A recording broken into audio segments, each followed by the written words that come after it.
I walked her into y'all's office, and I was like, "There's John's desk. Here's Savannah's." I'm like touching both of them. She was like, "Oh, that's sweet. You would do that with me, right?" I'm like, "Absolutely. Sit right beside me, please. In fact, sit in my lap." That would be great. Yeah, I am that girl, but...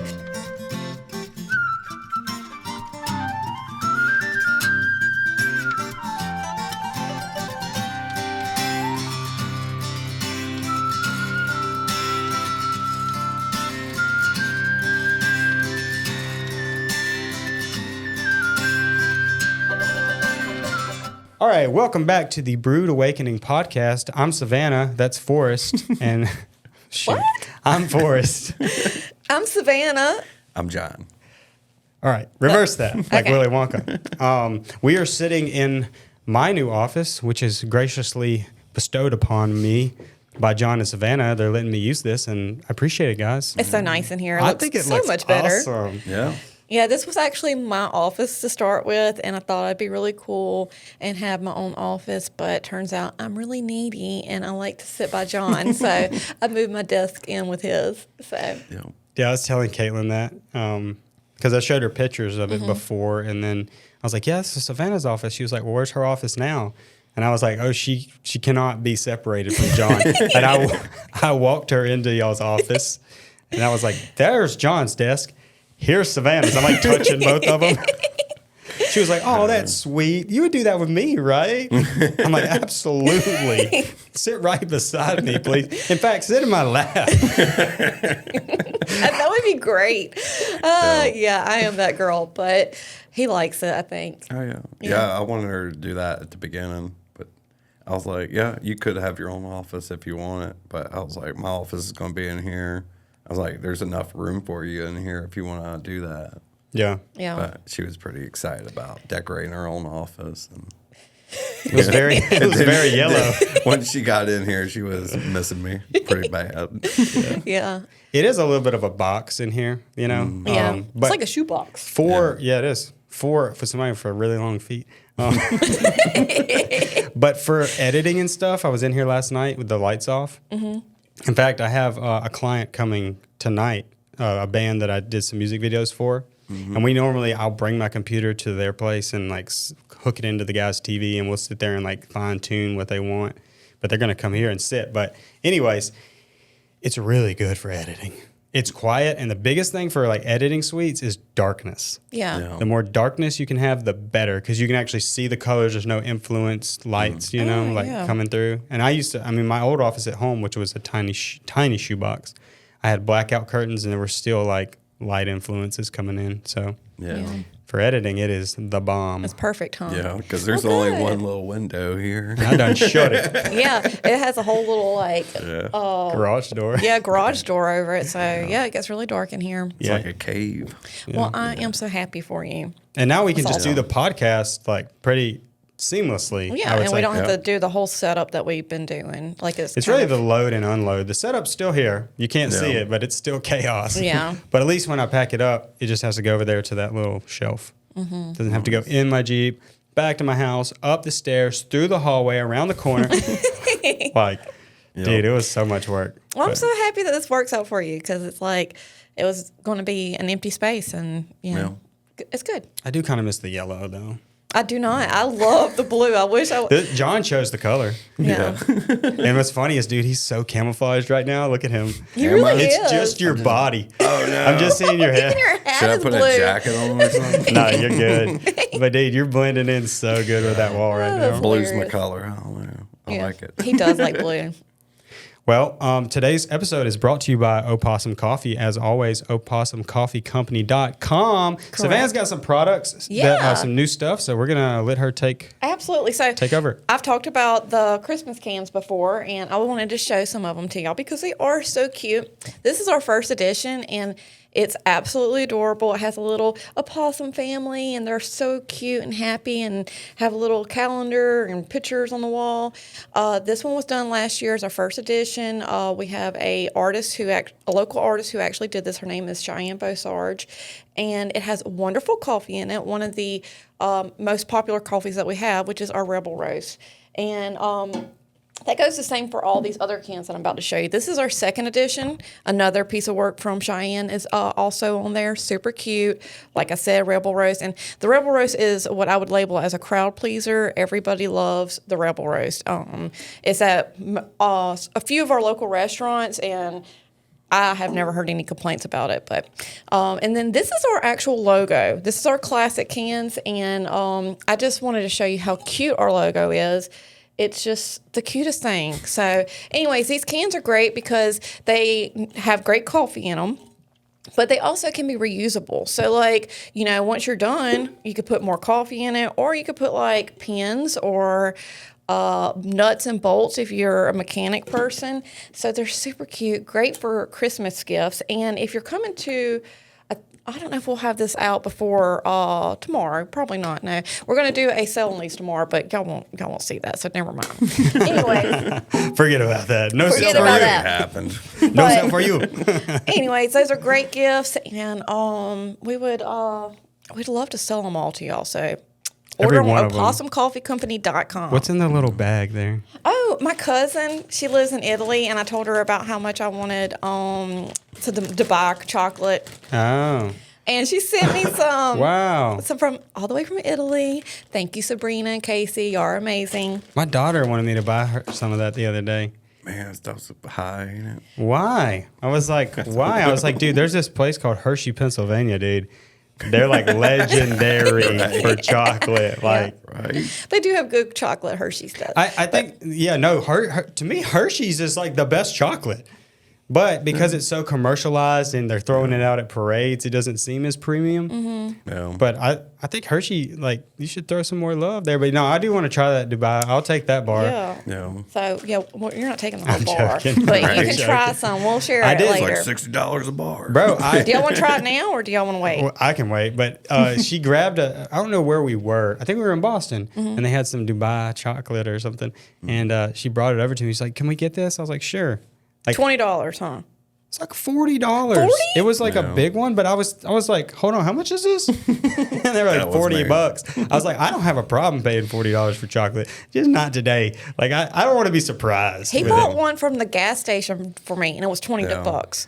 Because I heard somebody say something about Dubai chocolate, and I was like, "Oh, there it is, right there." I was like, "Let me grab one." Yeah. And she's like, "That's $20." I'm like, "For a candy bar?" I was like, Yeah. Surprise!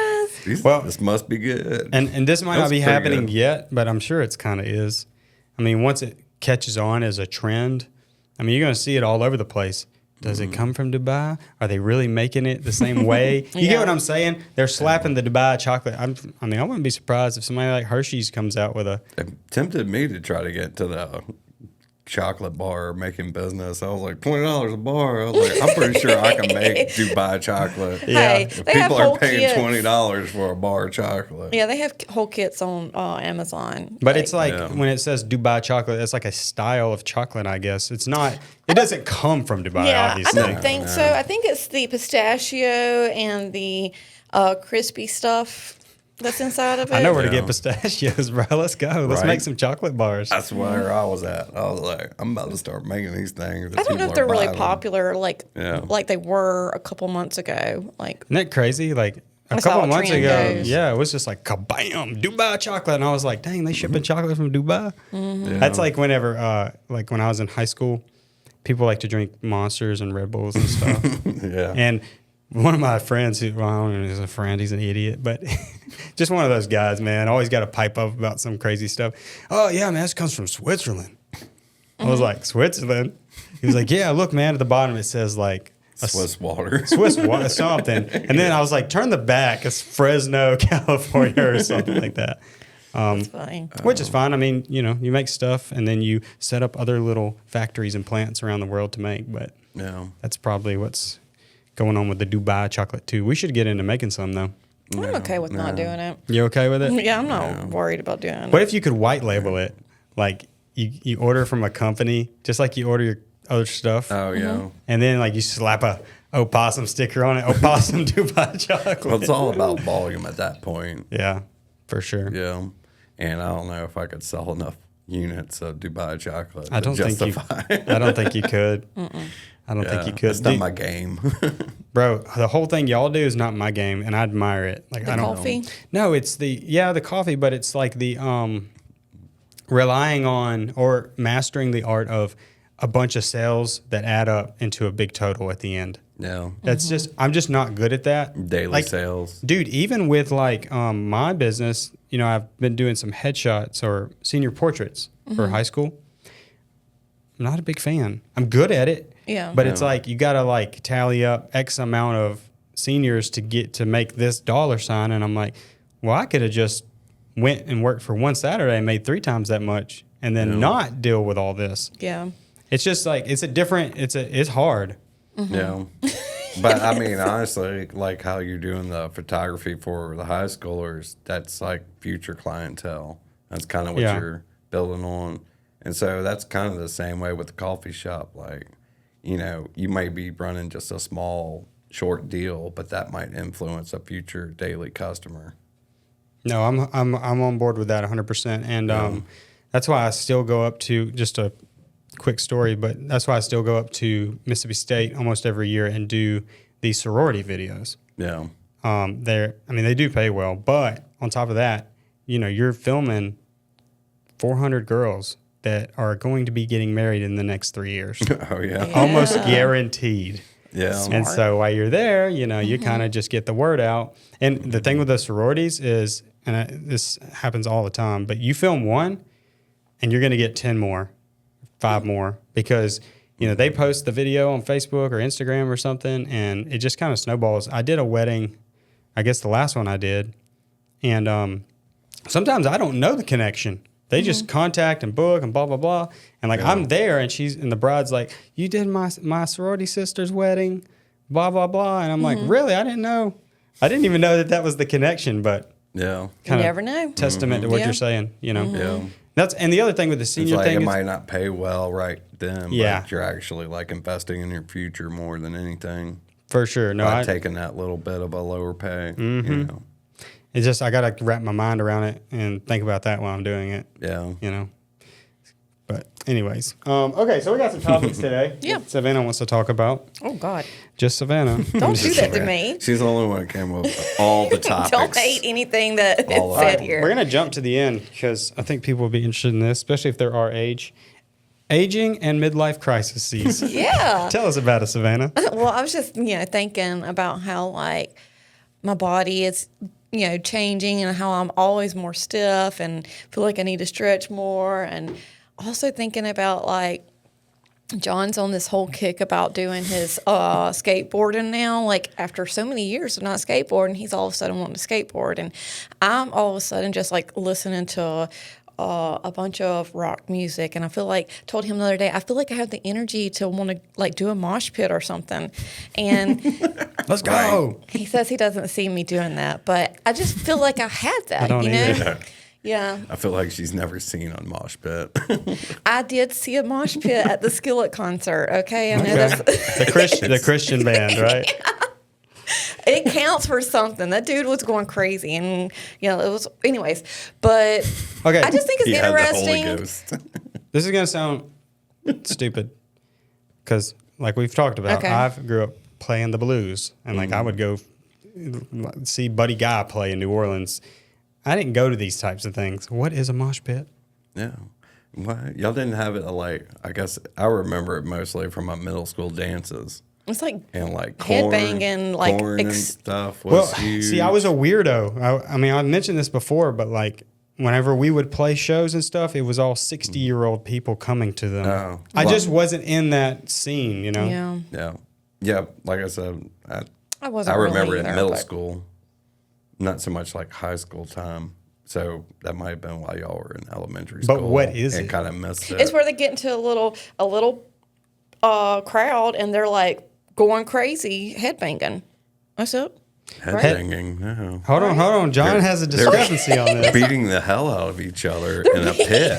No, they're not. Are you That's- really? Yeah. I'm glad you didn't go to go get in a mosh pit. I take back everything I said. I do not want to go to a mosh pit. Like it's all elbows and headbutts. I thought it was That's more the like impression I was intense, like I feel like I've seen some headbanging. videos at like big concerts, and it looked like a big circle where there was one guy running into and people. like they will jam you so hard so you go flying into the other people in that circle. Wow. I went to a Christian rock concert, and I thought that's what I thought. Maybe I they seen, taper it down on the but- Christian That side. wasn't no mosh pit. Maybe it was a Okay. maybe it was a prayer pit. You're thinking of a prayer pit.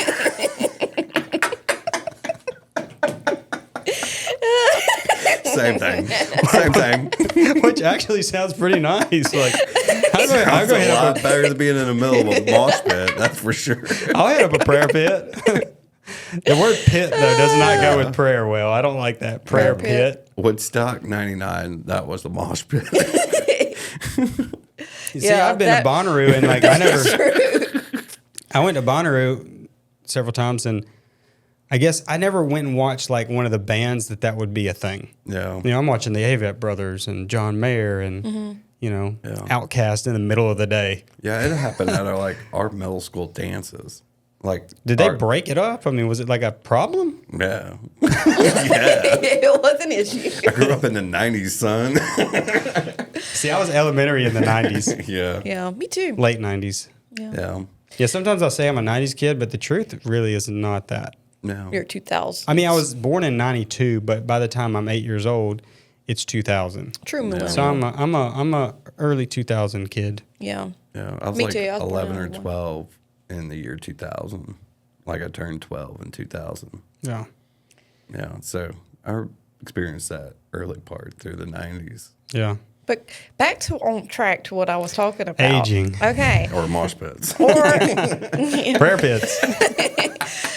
I was kind of like going with the, midlife crisis. I was thinking, what if John's going through a midlife crisis with his skateboarding? And he might be. It's not really a crisis, so He didn't say might, he said I am. There's midlife transitions and then there's midlife crisis. And maybe he's going through a midlife transition. Maybe I am too. Yeah. But midlife crisis is whenever you like are self-destructive and you're like, cheating on your spouse and Going in debt to getting buy into a Ferrari. drugs, making stupid decisions that are impulsive and makes you feel young. But you can transition into instead of doing the whole crisis thing and just be like healthy about it and not indulge in what I'm trying to to be like alcoholic or anything, but skateboard. I I that. think that's a good thing. I think he's doing good. And Tell us how it's been going, the skateboarding. not great, but I suck at it. But it's fun. Yeah, it is fun. I mean, it's really cool, especially with the ramps down in Biloxi I've been able to use. It really makes it fun. I can't skateboard at the house though because the toddlers, they want to try to get on it, and it's really too dangerous for them. Yes, I do not like it. Yeah, You could skate here pretty easily. yeah. It's that slick floor, though. Yeah, I don't like skating inside, like how slick the floors are, and that's why I didn't really care too much for the one that was here because it was indoor. I don't know, the wheels just react different whenever it's like an indoor, really slick surface. Oh, I know the feeling. Like when you're skating on, like, say, the concrete outside, it's a different feel under your feet, and it's almost like the board moves 10 times fast in here. Oh yeah, It's crazy. yeah. Whenever I first tried to get back in the skateboarding, it's whenever that place opened up, but it was like the ramps were just too advanced for what I knew how to do. Yeah. So I used to skate, but What I do was you really bad at it. do? You feel like you're having any like transitioning or crisis going on with your? Because it does start like midlife crisis or transitions can happen between 35 and 50. Yeah. I do feel like it, but I'm actually pumped about mine. Mm-hmm. It goes back to the music thing. So you're like transitioning back into your old style music, the blues. yeah. Yeah, that, but also just like, so from age 16 to 26, like I pursued music like relentlessly with my best friend. And it was great. Like I wouldn't take it back, but it was a grind. There was a lot of like just struggling there, and it wasn't fun anymore. You know what I'm saying? Like when you're on the phone all day trying to book shows, and then you get to one, and you know you don't get paid as much as they said you were, and blah blah blah. Like it's just a grind. And I'm taking a page out of my friend Chad's book. Chad Knight, he's a really good musician, but he also owns a very successful business. And he always jokes to me. He was like, "Dude, once I focused on my business and started just like focusing on making sure I brought in plenty of money to live and you know whatever." Music was fun again because now it's not that I'm relying on it to live. I'm doing it because I love it. Yeah. And so that's kind of where I'm at. Like I'm finally to a point I feel like where like I want to play music again. Yeah. You know, before it was like, especially back then, it was like I have to do it because I have signed up for this. This is what I've signed up to pursue as my career. And like honestly, dude, from the outset, like if me, Clay, and Garrett were born in another time, I think we would have had no problem. Like, and I'm not trying to make an excuse. I'm just saying, like, there's a lot of gatekeeping in the music industry, and there's a lot of evil. I mean, just telling you straight up, I've seen it. I've seen some weird shit. But some of them diddy after parties. And look, this is on like a local, regional level, and this has nothing to do with any, you know, grand conspiracy. This is just like what these people, especially in the rock, like we play like desert rock and hard rock. That world, it gets really weird really quick. Yeah, and so like going back to what you said, I'm transitioning back to like where I started. So in high school, we had a blues band. Clay and Garrett had a blues band called 3 Carat Diamond, and then after they kind of fizzled out with that, Ian moved away. We just joined forces. It's funny because like I would admire the heck out of those guys and watch them play. And I was like, that's what I want to do. And they were like really good. And I had just started playing. And so it was like 2 or 3 years of just me playing by myself, playing little shows at Pockets or wherever I could book something, the Shed in Ocean Springs, sucking for a very long time. And I specifically remember my Uncle John, shout out. He came in my room one day, like early on, a couple years in.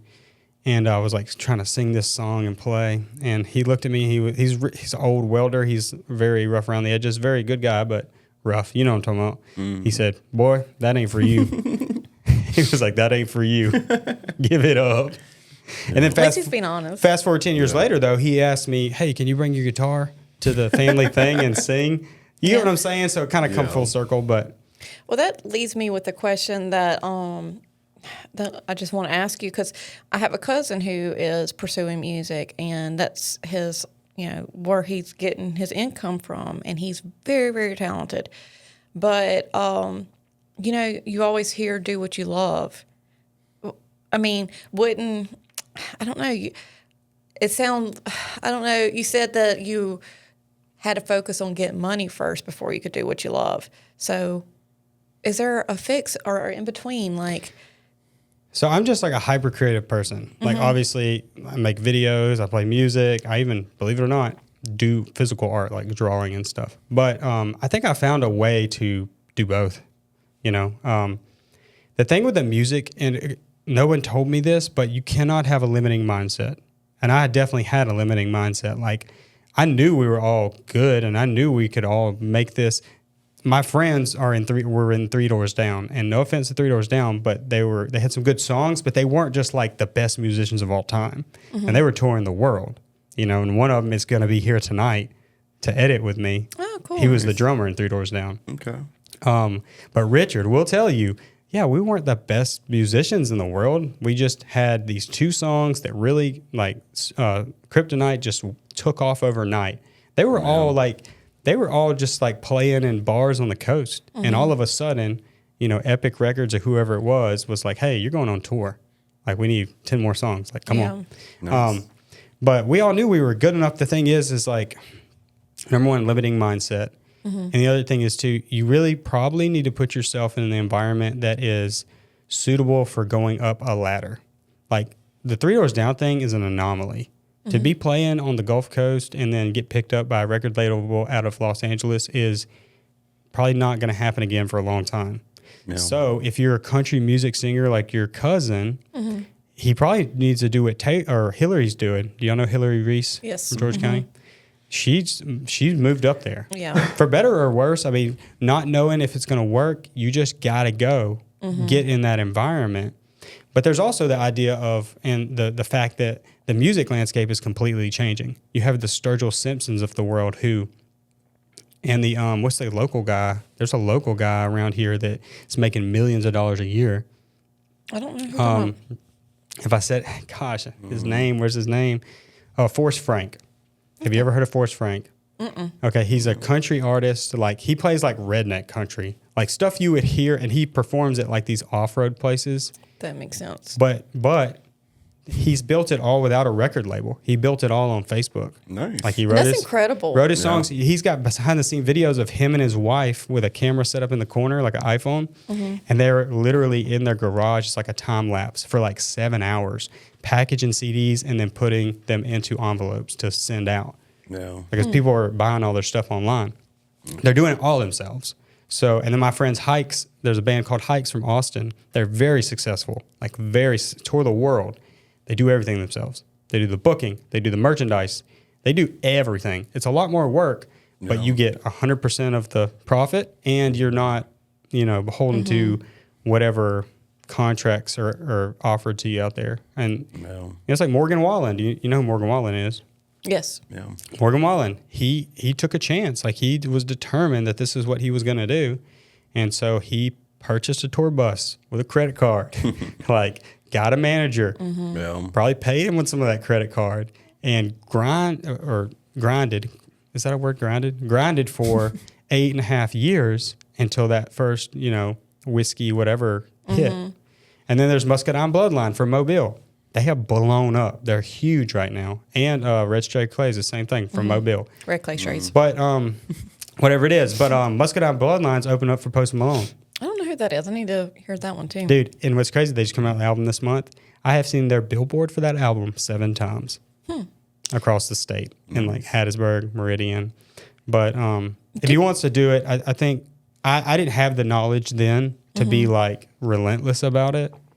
And we were kind of working on what we perceived to be the way it works back then. And it did work like that a couple years before, where like you just put out a little demo, a 5-song EP, whatever, put it up on Reverb or, back then it was On Stage. There was a bunch of different like places you could put it. You played shows. And we had an EPK website where it showed like all the places we played, people we opened for.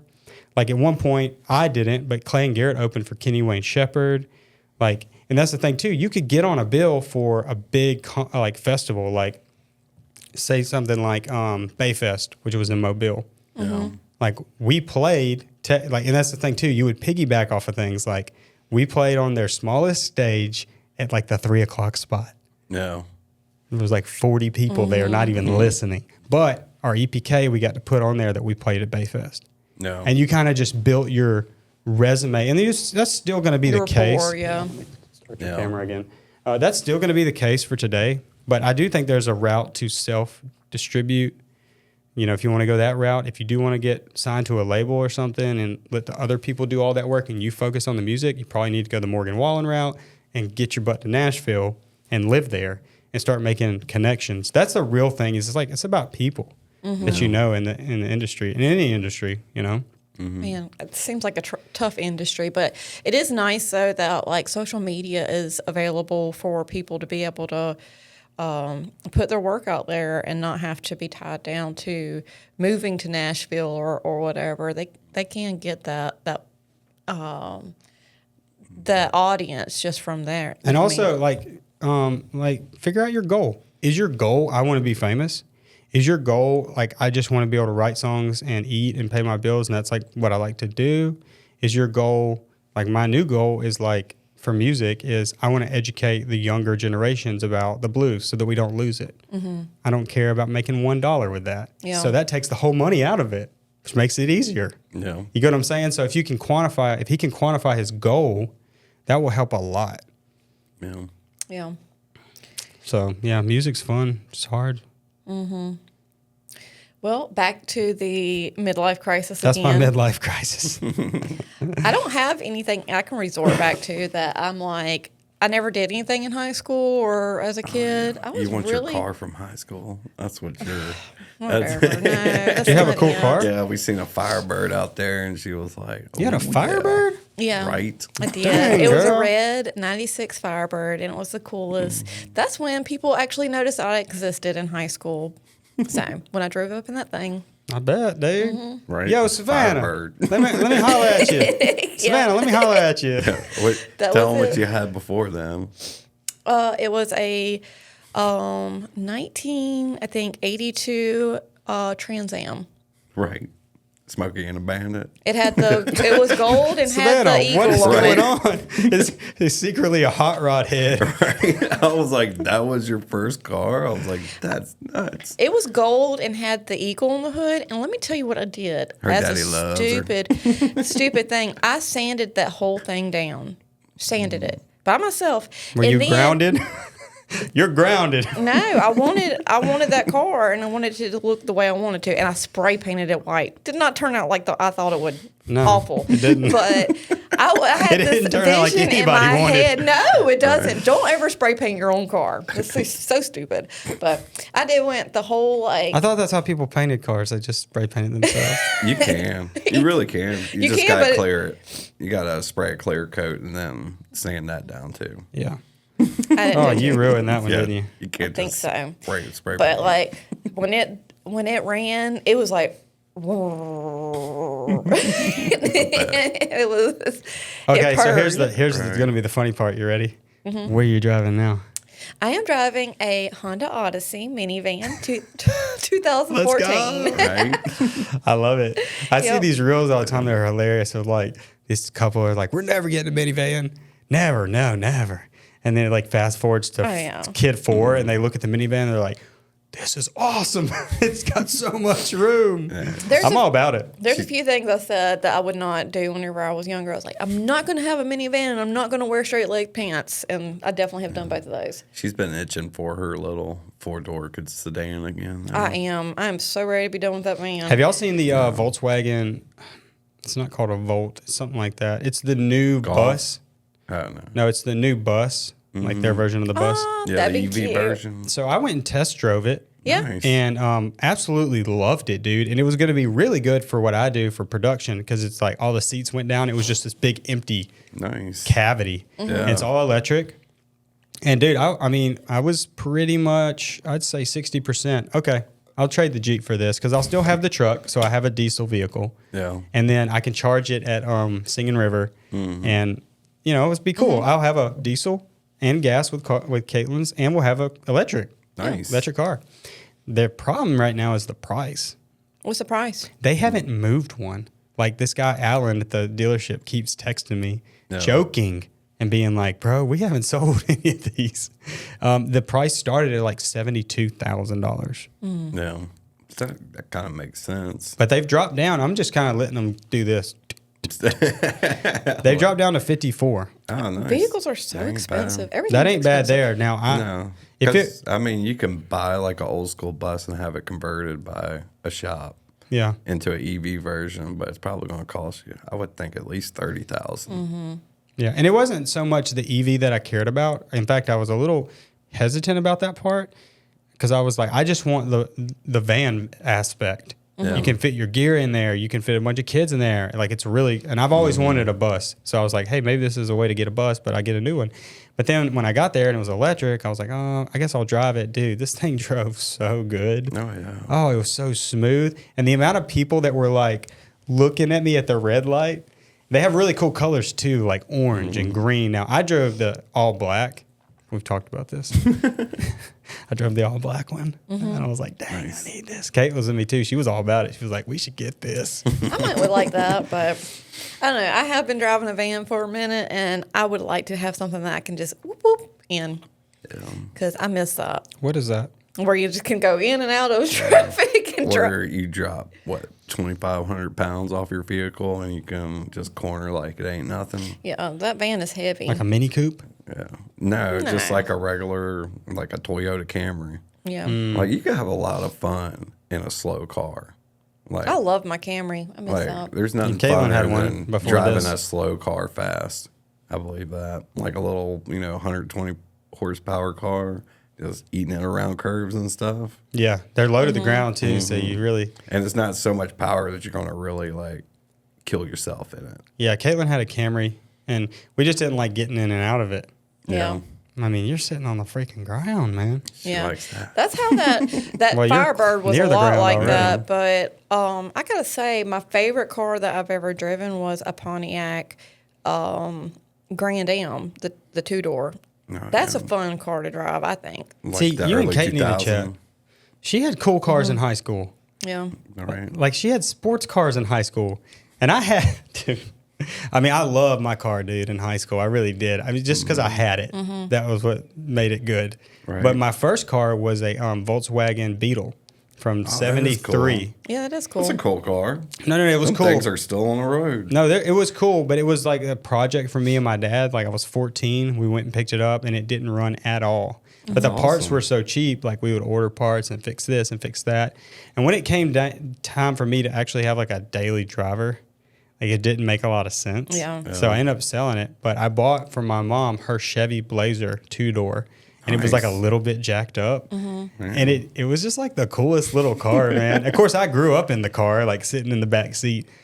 And That's then super now, cool cars. dude, I love that Blazer. The old Blazers, man. Blazers were hot back whenever I was a kid. I would love to have that car back, honestly. And my mom probably would cry if she rolled up my house and it was in the driveway.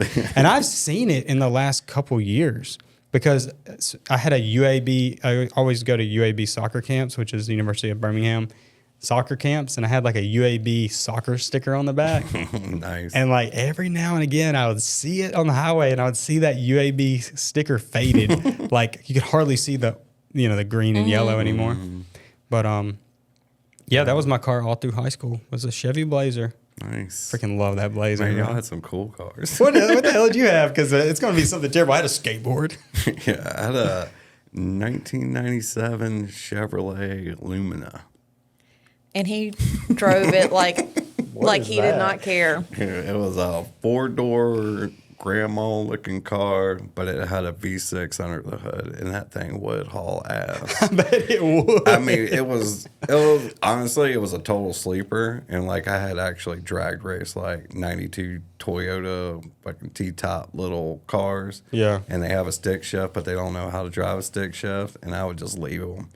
I mean, because it had that automatic with that V6. And, But did it look like but an it old was- Buick or something? Like it was like it one of looked- those boxy. Yeah, it looked like, just like Granny something car. you would never expect. I bet they maybe used them for like, you know how the Crown Vic is famous for Yeah. being cop cars, but it looks like it's the ugliest car, It wasn't dude. as powerful as like a Crown Vic, but Yeah. it was a lot lighter. And that was the name of the game of really being able to Yeah. accelerate. It was fast. I got in a lot of trouble in that car. You were Yeah. a bad kid. And then He was terrible. Yeah, then my dad, he got me it was like a 97 Saturn, little 2-door car, and that thing was a turd. Like, it was really slow, but it had a 5-speed manual, and I enjoyed that. I like having a daily Yeah. driver with a manual. But Yeah, I yeah, just they sold were a crappy truck. cars. They wouldn't sell for like $1,000 today. Still cool though. Yeah. My friend Garrett had something like that. He had an old white Buick, his grandmother's Buick. Yeah, And we always made fun of him. yeah. Poor Garrett. But dude, he loved that car. Yeah, I wasn't afraid to trash those cars either. Like, Yeah. and that's why I drove them like Dude, that. Because he- I was like, this thing ain't worth Yeah. a crap. I was like, I'm about to fishtail this corner on this gravel road. You know, you would not like any of our children being like that, though. Be like, oh, this is a piece of crap. Yeah, pretty much. Yeah, they're gonna be. That's how. Oh, yeah, it's going to circle Teenagers back are. around. Yeah, it's probably a good thing that I didn't get like a Firebird or something for my first car, because I probably would have I've been upset if I messed up like a really nice Scratches, Firebird or yeah. Trans Am. Now my dad, that was his first car. No, that was his second car. His first car, him and my uncle, they shared. And people tell me this all the time. I think it was Sid Taylor or somebody in town that grew up with them. Your dad and Phil, they had the coolest purple Jeep. It was a Jeep Wrangler and it was purple. Nice. Like they were rolling up to school. Plum crazy purple. Dude. And it sat behind my family's barn for years and years. And I think they finally scrapped it. But he had your car, the Firebird thing, and he used to tell me, yeah, I could crank it from the house back in the 90s, like, 91. Yeah, really. Crank it from the house. And I was like, what? That was pretty advanced, I would think, back then. I remember having an Oldsmobile, like, when I was little. So this was like early 90s. Yeah. And it would tell you to say, please fasten your seatbelt. And you fasten it and say, thank you. And I was like, oh my God, this is so cool. Yeah, I swear to God. It would talk. It would talk. My family had like some bunk cars. Yeah. My mom had a Toyota Camry from like 93. Dude, that was a weirdly shaped car. Yeah. Well, we bumped Eminem in that thing. Oh, yeah. Oh, yeah. Do you have any of the cars with the seatbelt that went? You know what I mean? Like whenever you open the door, hated it would those. go All of like them. up this Actually, way. I think it was all of them. Right. Those were the worst. Oh, Yeah. man.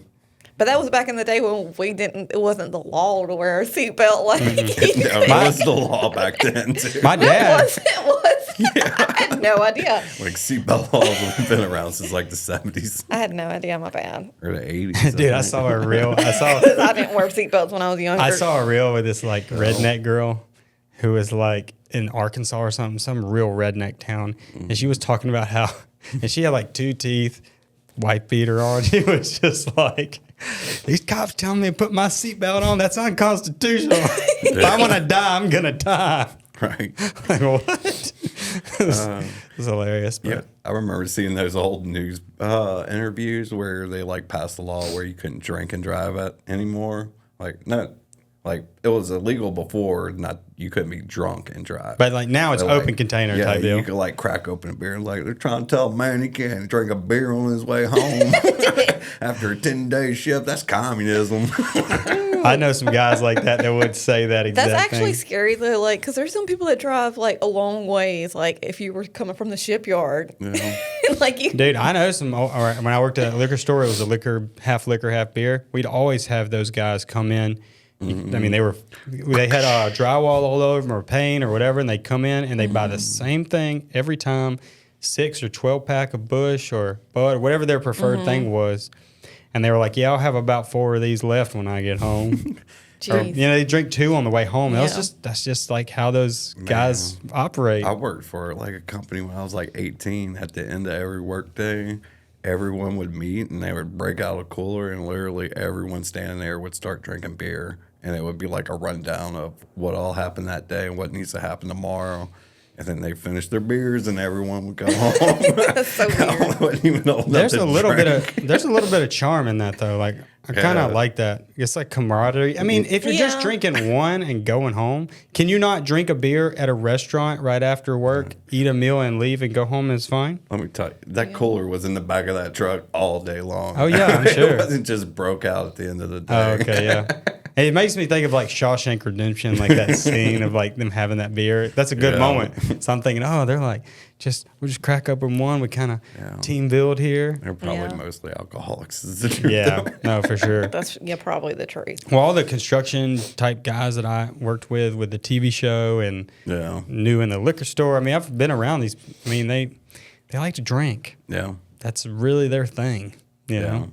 So it's like a cultural thing, I guess. I know there are some out there who's watching. It's like, oh, I'm a construction guy. I don't drink. We're not talking about you. Yeah. Not all construction guys drink. No, but the older ones definitely do. And then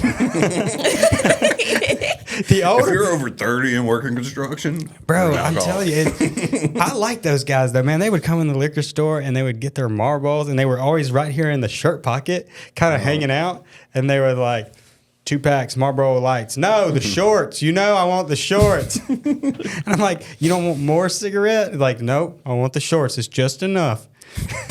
Isn't that so weird to think about how, like, everywhere we went when we were kids, there was smoking. Like, I remember the Mexican restaurant having a smoking area, the Chinatown having a smoking area. Yeah, me too.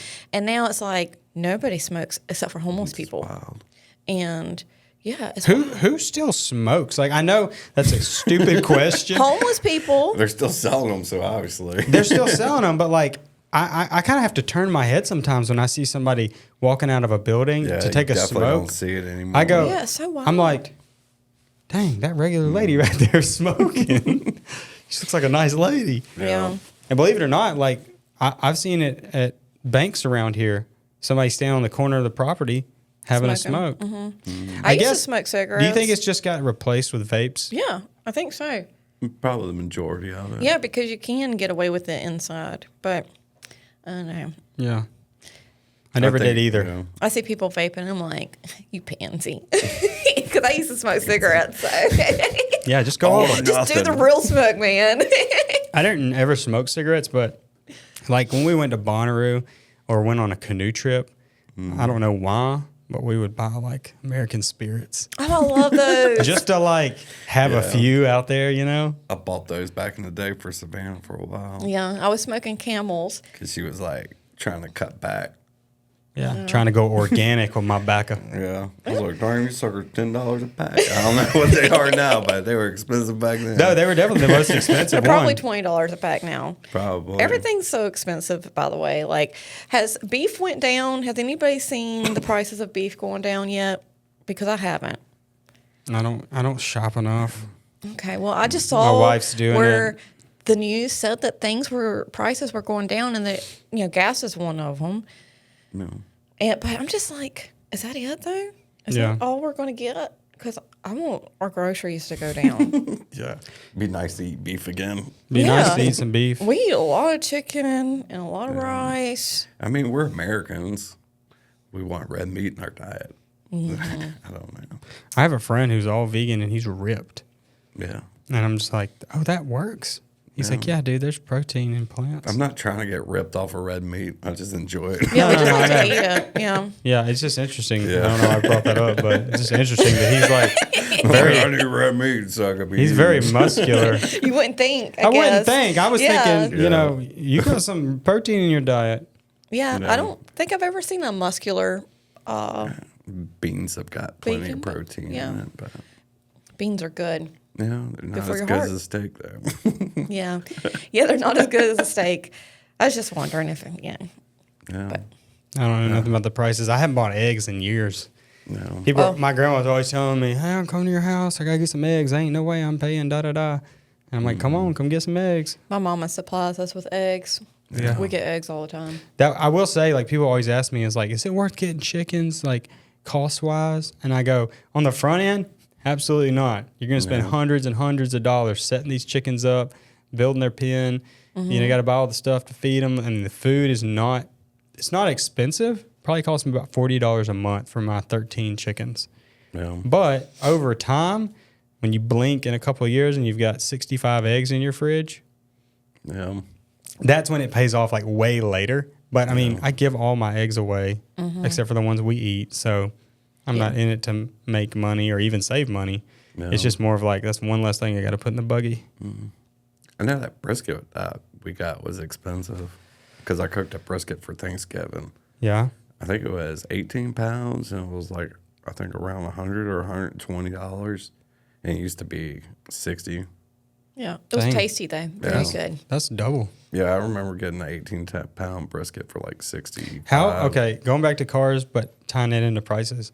Yeah. So I used to get all my gas at Davis Quick Stop, which is right there. I don't know if you know where that is on 98. Now it's a TLC barbecue. But Yeah. I just remember, maybe I'm remembering this wrong, but I think I'm not. Gas was $1.35 when I was getting it. What's the lowest gas prices you can remember purchasing?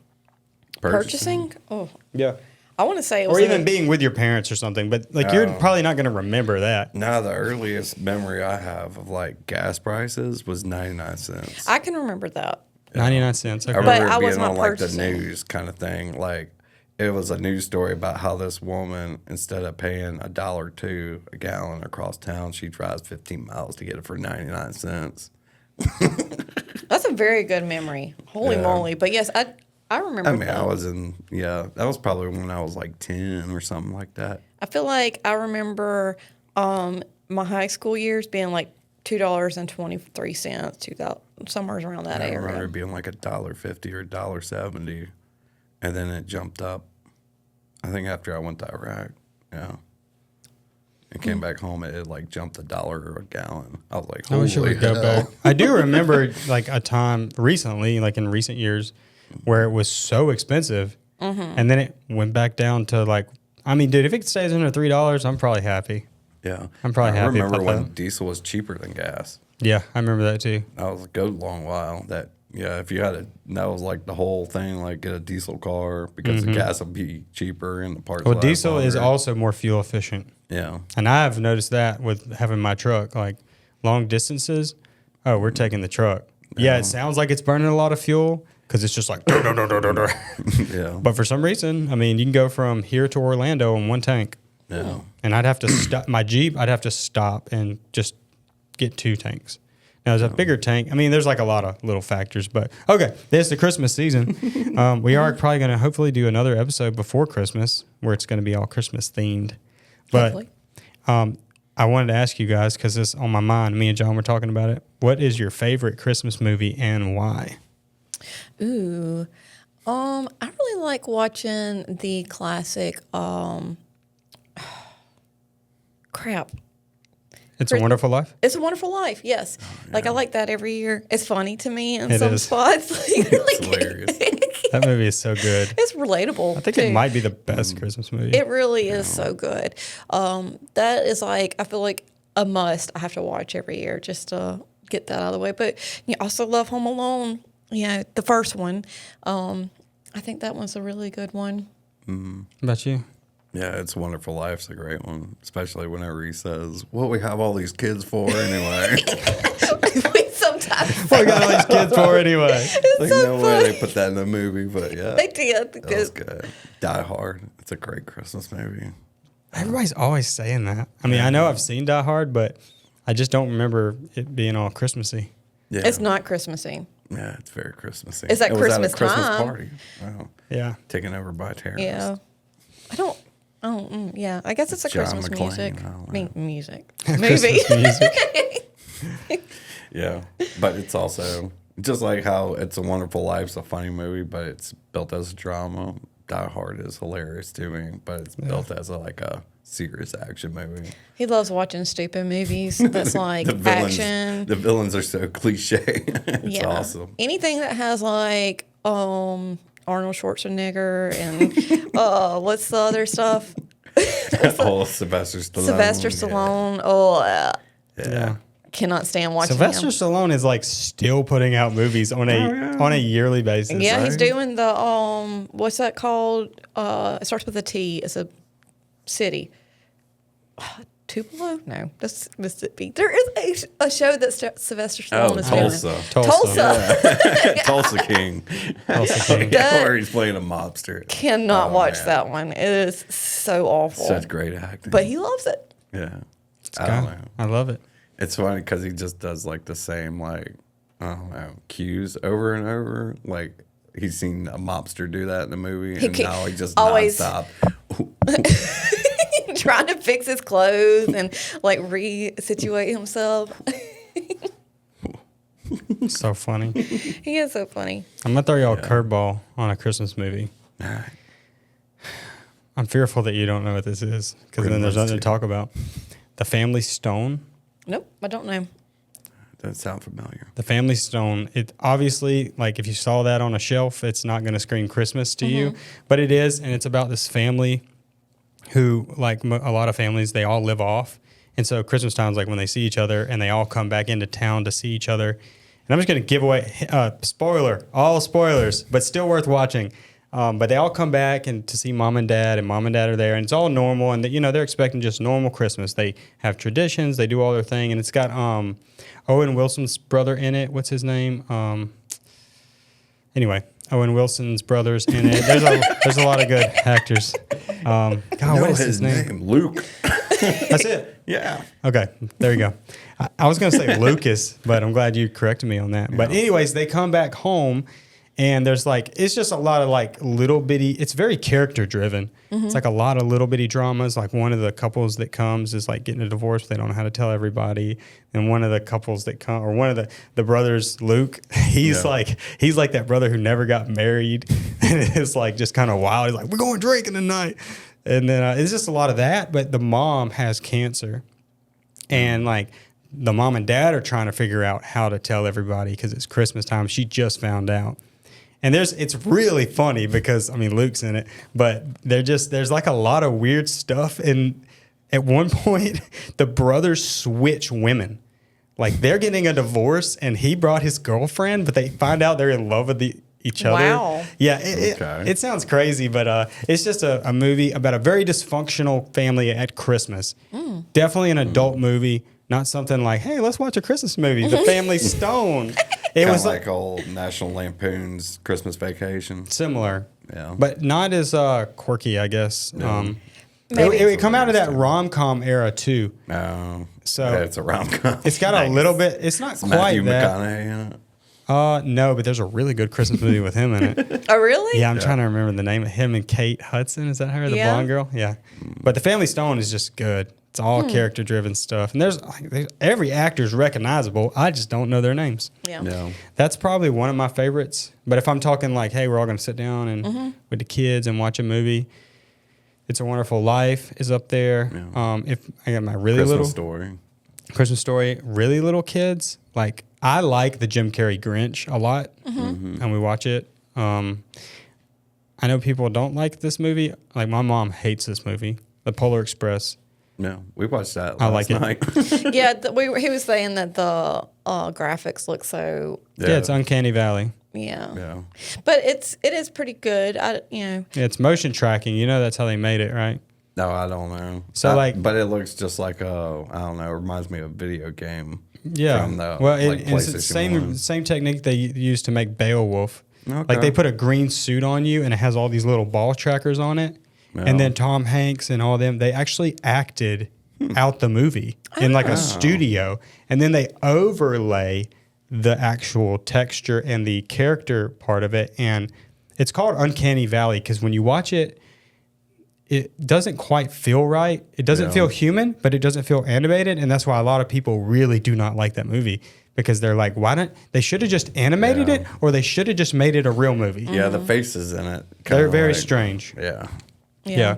In theory, it sounds like a good idea because it's like, oh, we can actually do acting so we can get our, emotion across, and then we can utilize, because like the train scene where they're going down the hill, and I mean, that would have been a nightmare to film in real life. Yeah. Like there's a lot of benefits to animation, but then animation sometimes loses that human feel with the acting. And the animators have to be really good. Obviously, they're really good animators who can make that human emotion come out. But in theory, I get it. Like if you were making a big budget, hey, we can cut off $6 million if we do it this way. Yeah. It's still going to be a $20-40 million movie, but Yeah. It's a good movie. I think it's great. You got me thinking though about another Christmas cartoon classic. It's very, very old. It's got, I can't remember the name of it, but it has like this orphanage, and these little kids are crying because they got these toys and they're breaking, and there's this old man that overhears them crying, and he goes in and starts making toys out of like, random household stuff, and these kids are playing and having Christmas time. Do y'all know what I'm talking about? No, I'm not tracking. idea. It is so old, and it's so. I Not feel like it's tracking black such and an white? original. No, but it's like the Betty Boop, like the creator of that maybe was the one that did that, because it kind of looked like the heads and stuff kind of looked the same as It's cartoon? yeah. Okay.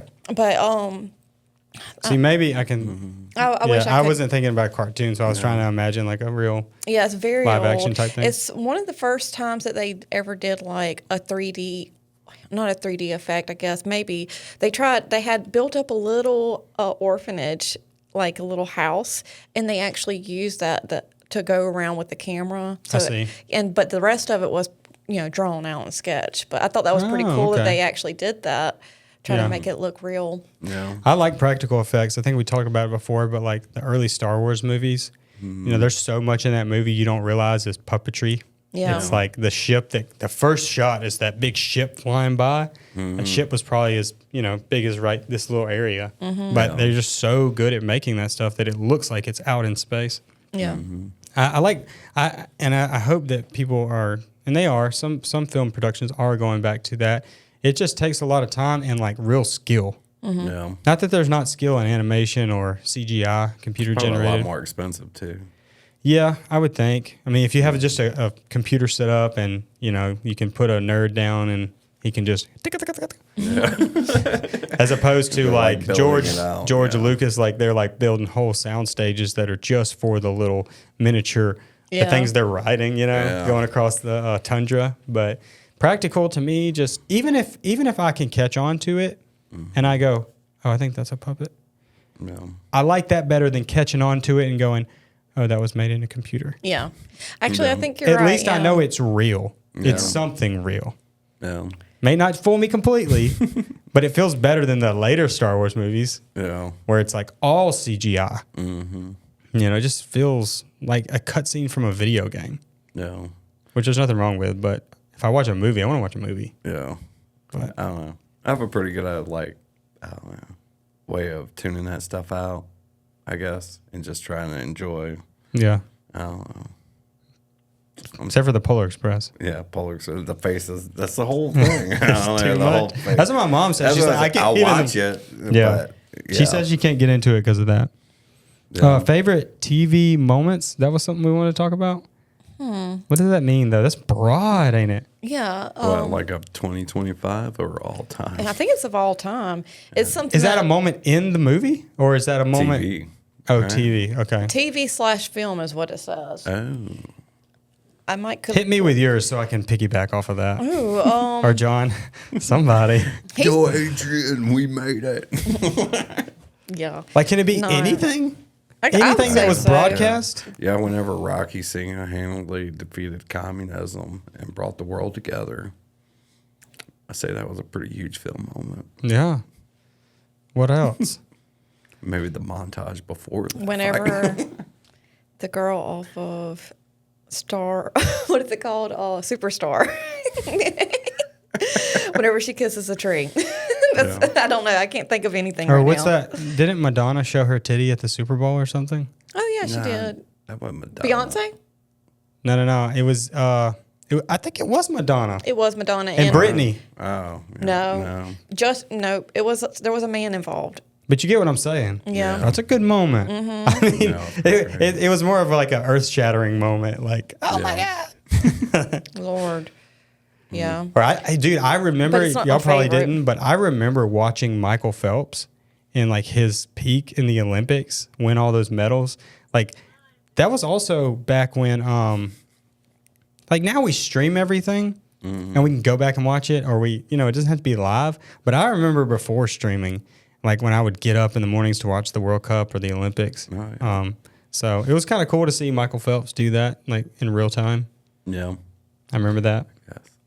I cannot. I'm drawing so many blanks. I just. I'm for some Can't reason I'm think for going any straight to reason. sports.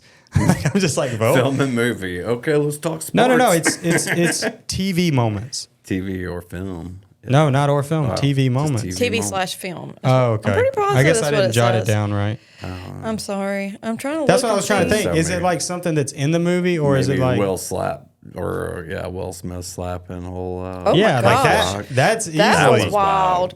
Absolutely, yeah. And I feel like we still haven't gotten like closure on that. Like Chris Rock jokes about it a little bit, but it seems like we still don't have full just context. Yeah, that was Yeah. weird. I don't even know. I don't know, from what I've gathered of all the context that's kind of come out from it is, Will Smith did just kind of like do an interview not too long ago before that, where basically it was like his wife interviewing him, and she was asking him how he felt about her basically fooling around with their son's friend.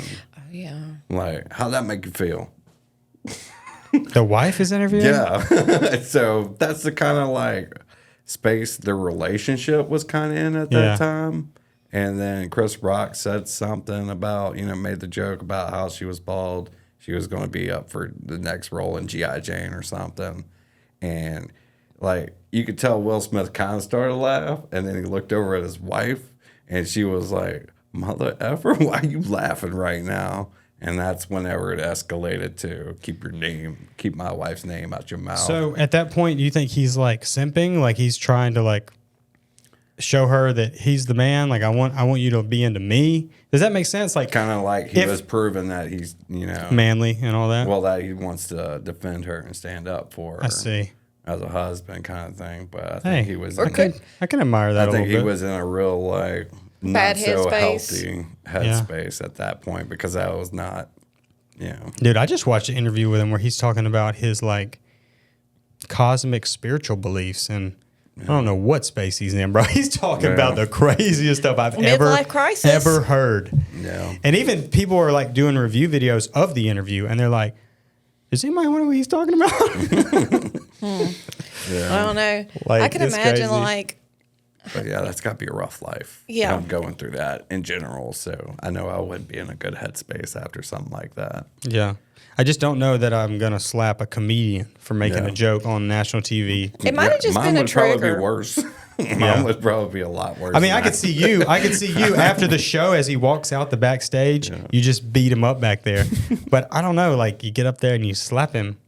No, I mean, I don't know. I probably wouldn't have been weird. there at all. But if you were, right? If I was going through something like that, I'd be like, no, I'm not going out to Oscars tonight. Yeah, that was just crazy, dude. Crazy times. Indeed. That's a TV moment, but it's not a film moment. No, it isn't. I don't know. Okay, Pulp Fiction. Right? When they get captured and he wakes up and he's in the basement of that pawn shop. That was like, whoa. When I first watched Pulp Fiction, I was just like, what is going on, dude? This movie took a turn. This movie took a turn. Sure did. Yeah. Where's Zed? Oh, no, who's Zed? Zed's dead, baby. Zed's dead. I love that, dude. Yeah. Tarantino's just got a really dark mind. He has a way, though, of like delivering it and making it cool. Yeah. That's one thing with his movies is they're all cool for the wrong reasons. Yeah. The Big Lebowski with whenever Walter he gets all he gets so mad. Oh, what was one of the best moments? God, I could watch that because right now. he said a bunch of different things that was so funny. Oh, man. Yeah. Everything Walter said in that movie was So just- good. It was gold. So good. You know? Makes me Actually- think of Righteous Gemstones, man. Yeah, Shut the F up, Donnie. which that reminds me. He pulls that gun out of his bowling bag. You are entering a world of pain. Market 0. You were entering a world of pain. This But- is bowling, not nom. They're Oh, rules. that's so good, dude. That is That so good. fan fiction. Oh, yeah. They say That's a really good one. they say that Donnie isn't actually real. Like he is a figment of Walter's imagination because it's like his trauma. Yeah. He's always on like the outside of the conversation and no one's ever really talking to him except for Walter.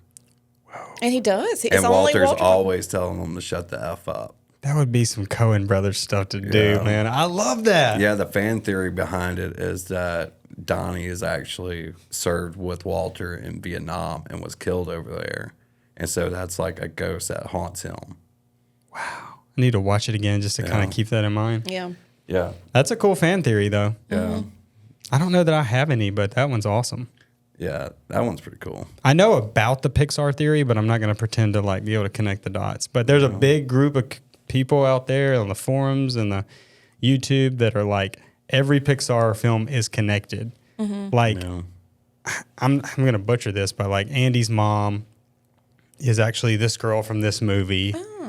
Yeah, like the little girl from Inside Out or whatever. And they've got, I mean, it's like a whole thing. It's like 2 hours. This guy's like, this. That's pretty cool. Connecting the dots. But that would be cool. I mean, if you were heading up that studio, like, let's just make sure we connect it to some other movie. Well, they say kind of like Pulp Fiction has that in there too.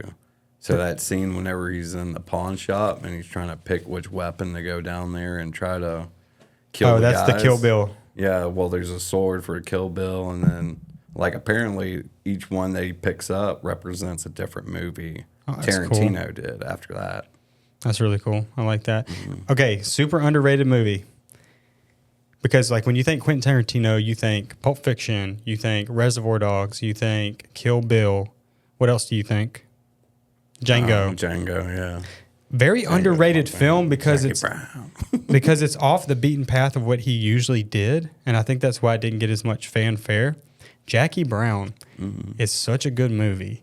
Good. It is so good, dude. Yeah. I just love like the mystery behind like the whole heist part of it. I think is really good. But it doesn't like if you were going there wanting Pulp Fiction to the theater watching Jackie Brown, that's not what you walked out with, you know. Yeah. So I think that's why it didn't get as much love as his other films. And The Hateful Eight to me is awesome. But a lot of people didn't like it. Anybody I talked to didn't like it. I don't think I've ever seen that one. That's one haven't never either. caught. It's basically a Western version of Reservoir Dogs. Yeah. You know, they kind of, the whole idea of Reservoir Dogs is it's mostly shot in that one room. And so that helped cut the budget down. I think the whole movie cost like 60 grand. Yeah. But that helped cut the budget down. And he basically did that in Hateful Eight. Almost the whole movie takes place in a cabin. And all these travelers get snowed in together. It's kind of like the game Clue too, which is really cool. But they all get snowed into this cabin. It's like a blizzard outside in like Nebraska, Wyoming, something. Yeah. But you know, you've got criminals in there. You've got a preacher. You've got like all these like cool archetypes. And then one of the guys is like a bounty hunter, and he has this very famous lady with him that is a criminal, and he's trying to get her to the hangman.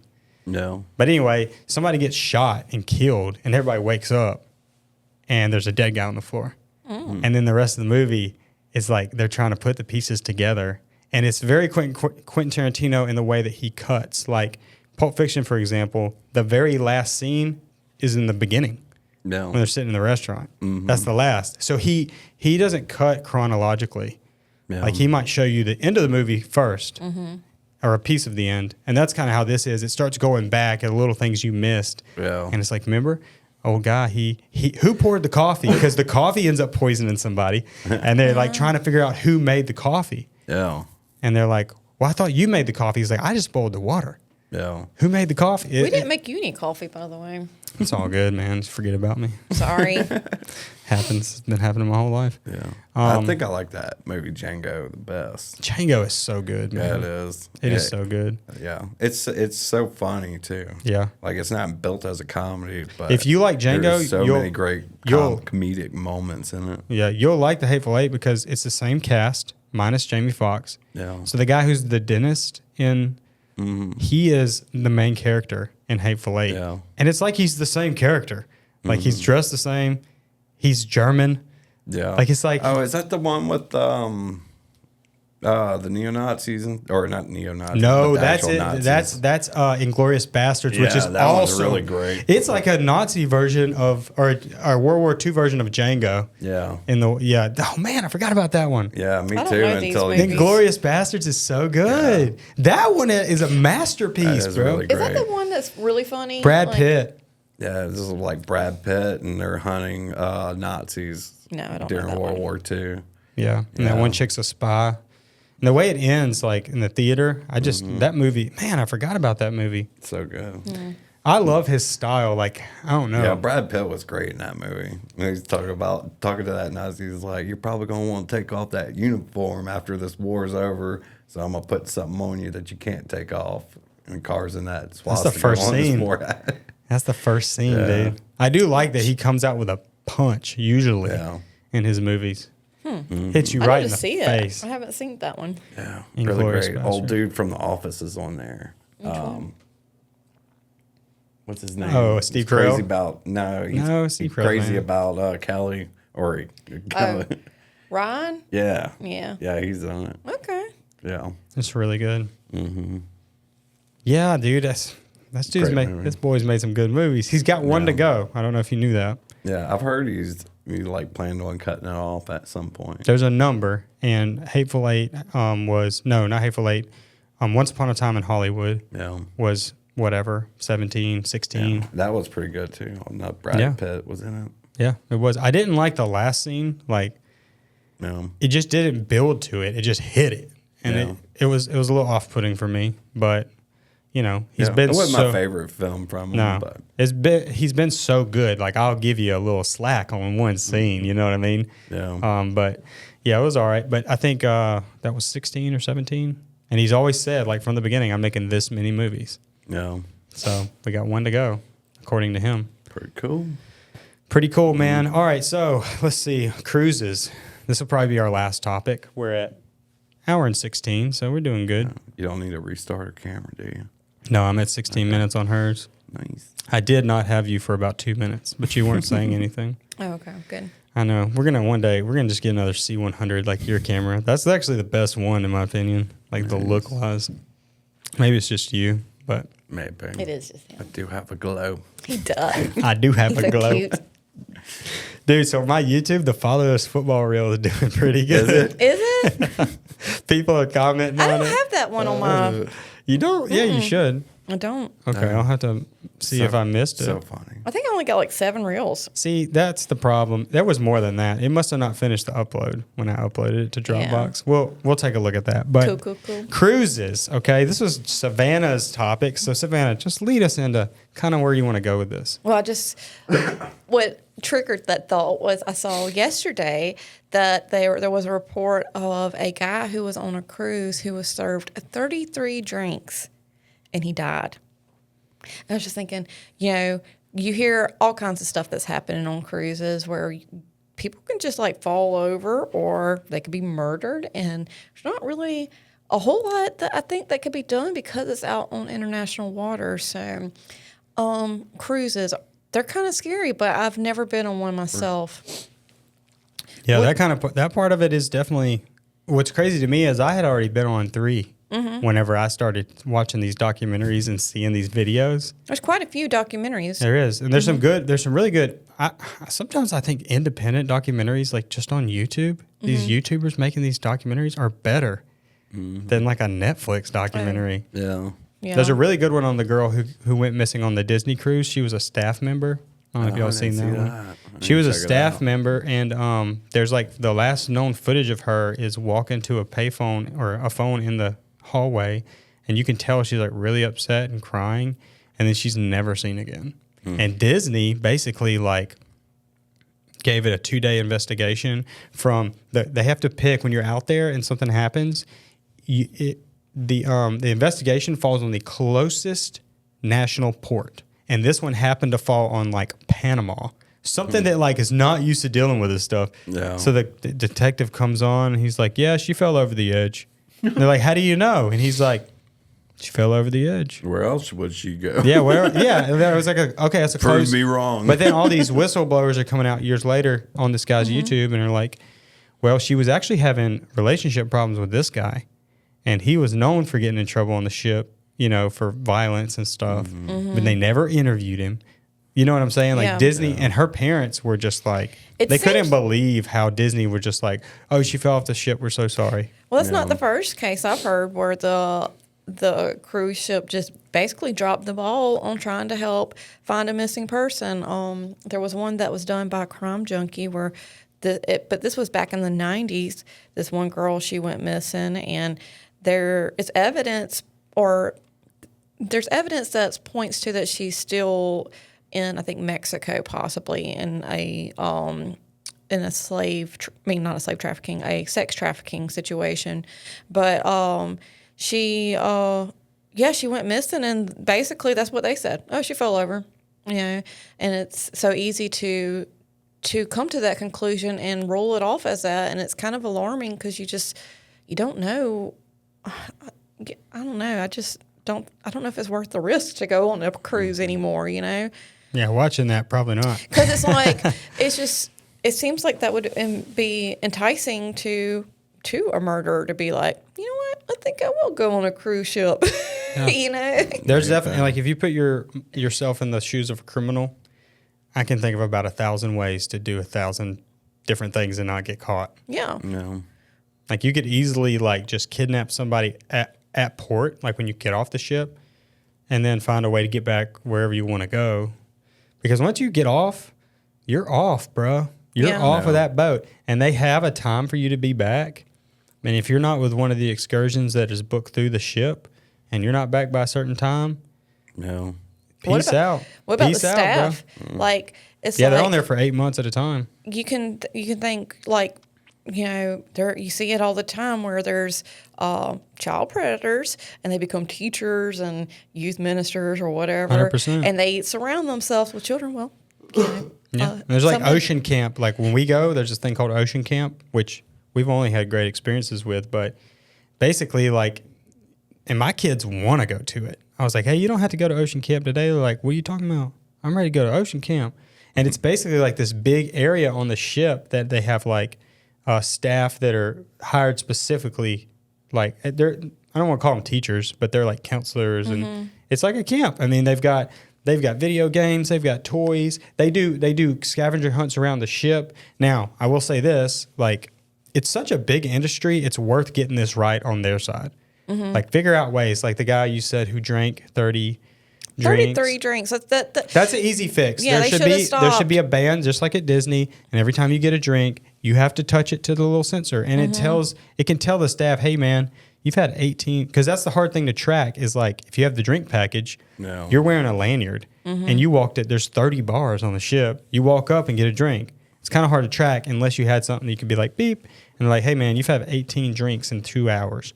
You can't have another drink until 2 hours from now. That might be a good fix because I mean, you're endangering more than just that person whenever you have somebody that sloppy drunk. And something they did with like these ocean camps that I was very like, it made me feel better about it is they have an app when you're on the boat, and they have cameras in those kid areas, and at any point in time, you can just look at your kid, and you'll see him. You'll see him on a. Oh, I said that before. Was it you? Yeah. Yeah, that would be a game changer. But you'll see him on the floor in a beanie bag, pushing a little car, or you'll see a kid push your kid. I mean, who knows? Hopefully, you won't see that. We've only had like, especially our second cruise, there was like a bunch of teachers. We like made friends with them. They were real nice people. We'd see like when they weren't working, we would like see them eating or something. They'd always talk to us. But maybe I've just gotten really, really lucky. Yeah. I'm trying to think of the things I don't like about the cruise. I don't know, dude. It's pretty dope. Yeah, we had planned one. Yeah. And we had actually set it up and reserved our cruise on Disney cruise, and COVID happened. So. See, I barely got off a boat. Like, we got off a cruise ship, and the next day, Donald Trump said, no more boats in. Nobody's coming in. Nobody's going out. And then those people in Gulfport were on that Carnival cruise ship for a month. And that is... I was on that ship, the one before. That was wild. I didn't get trapped. Yeah. I probably would have swam. I would not have been okay in that stuff to situation. Yeah, we booked a trip for a cruise, and it got canceled. And pretty much everything got canceled that year. And wildly enough, all kinds of stuff was on Netflix, and I think that was one of the things that we watched was something Have y'all about seen cruises. Poop Cruise? Yes. Yeah, we did. Oh, my gosh. Can you imagine? Yeah. That one's not as bad. Yeah, like I can't imagine. The trailer. It sounds awful. The trailer was worse than the actual film. Because, yes, it was bad. But I was thinking they were out there for like 2 months. Yeah. From the trailer. Like, the trailer just made it look like it sank. Yeah. But there's a lot of good documentaries about cruise ships that have sank. There's like 10 that have sank. Really? Dang. I have not heard about that. Yeah, because you're not going to see that. Or maybe they will come out with some on Netflix. But if you go to YouTube and just type in like cruise ships that have sank, tons of independent documentaries will come up. And one that comes to mind is one that sank right off the coast of Honduras. And we went to Honduras on ours, so I knew where they were talking about. But something happened during like a shift change where the captains were supposed to shift change. And most of these boats are kind of on an autopilot in a way. You kind of need to, I mean, obviously you need to monitor it, but it's not like you're having to hand drive it the whole time, right? No. So there's like a shift change that happened, and they end up hitting something, like whether it was a reef, it was under the boat. They hit something, and it created a gash in the side of the boat, or the bottom of the boat, that was like a bus big. No. Just a giant gash. And anyways, and there's video from this. There's like a lot of, it's a long little piece, but it starts sinking, right? And they can see land, which is great because they radio over, and these like civilians and police, I mean, everybody who had a boat was able to come get was them. coming to get people. That's sweet. Guess who the first person to get off the boat was? The captain. The captain. Are you serious? And yes. That is a big no-no. Everybody knows huge that. no-no. Watch Titanic, please. Down with it. Yeah. And the funny is, like, Holy. nobody ended up dying, which is awesome. Yeah. good. And but there are some that people have died, but none of them ended up dying. And it wasn't like he wasn't gonna die. What a stupid idiot. Yes, it was a bad situation, but like they got all the lifeboats out, and then any of the extra people, crew, and all that got on regular boats, and then he got tried for whatever he got in trouble for, which is like abandoning a post, sea time law or something. Good. He got like 50 years in prison. Oh, wow. Jeez. You want to talk about the worst decision you've ever made? Yeah. By getting off of this boat, I'm now signing up for 50 years in prison. And look, if anybody out there has seen this, like, correct me, because it's somewhere like that. It was an outrageous amount. Like, I was thinking, that's a little much. That's a little much. Yeah. But apparently, like you said, the jurisdiction is different in those different areas, and they don't play around with that. Clearly. Wow. You go down with the boat. That also, me and it's your fault. Right? John and I didn't drive it. John and I like to watch John Oliver Last Week Tonight, and he likes to cover the planes, the Boeing planes, and he talks about how crappy those things are made, and there's been a lot of bad issues lately. With planes. Apparently, they have trouble keeping the doors on or something. That's a problem. Normal stuff. Its door fell off. Yeah. There was like one report of them like actually duct taping something to like make it better. I can't even remember, but yeah. And I've been getting on these planes a lot lately. Yeah, if it's a Boeing, I'll be praying for you. I'm pretty sure they all are. They all are. Yeah, I did a wedding film for a guy who works for Boeing. They got married, whatever. He works for Boeing. Boeing has I don't know if it's a maintenance facility. I think so, in Mobile. Oh, yeah. They fly them in there to get worked on and stuff. There's a lot of people around here that work for Boeing. Works there. I'm sorry. Yeah. I forgot about Sorry, that. Boeing. He does. I thought he did shipping or something like that. He works, like, he does, I don't know, IT stuff at some airplane place. Oh, I thought it was like a shipping I don't yard. know. That's his old job. Yeah. He was working at Austell a while back, but now he's working at an airplane place. I just thought it was cool when I was doing that wedding. I was like, what do you do? He was like, oh, I'm a engineer for Boeing. I was like, really? Like, where do y'all live here? And he's like, yeah, they have an office here. No. Yeah. So, Yeah, pretty crazy. Whenever I lived in St. Louis, there was, I knew a fellow that retired out of Boeing. I guess there was a Boeing facility in St. Louis, too. Yeah, we filmed this is sort of related, but we filmed a TV show once. It was home improvement. So like you get these people submit, oh, I want to redo my kitchen. That'd be great. So we did this lady's kitchen in Fairhope, and she retired from Delta, and she was a stewardess for like 30 years. No. And this house was immaculate. And I was thinking, dang. She did good. Who's the pilot? Doing pretty good. What's funny is she was never married. Never married, never had children. Sweetest lady ever, and like in her 60s, 70s. But I was just thinking, dang, I didn't know stewardess got paid like this. Well, John might be right, though. There might be a pilot. No, that's true, too. Who knows? That's that hush-hush money. Yeah, for sure. Keep it on the DL. Yeah. Yeah, I've been getting on planes a lot, and I got to get on this plane here in a couple weeks, months. I'm going to the Dominican Republic.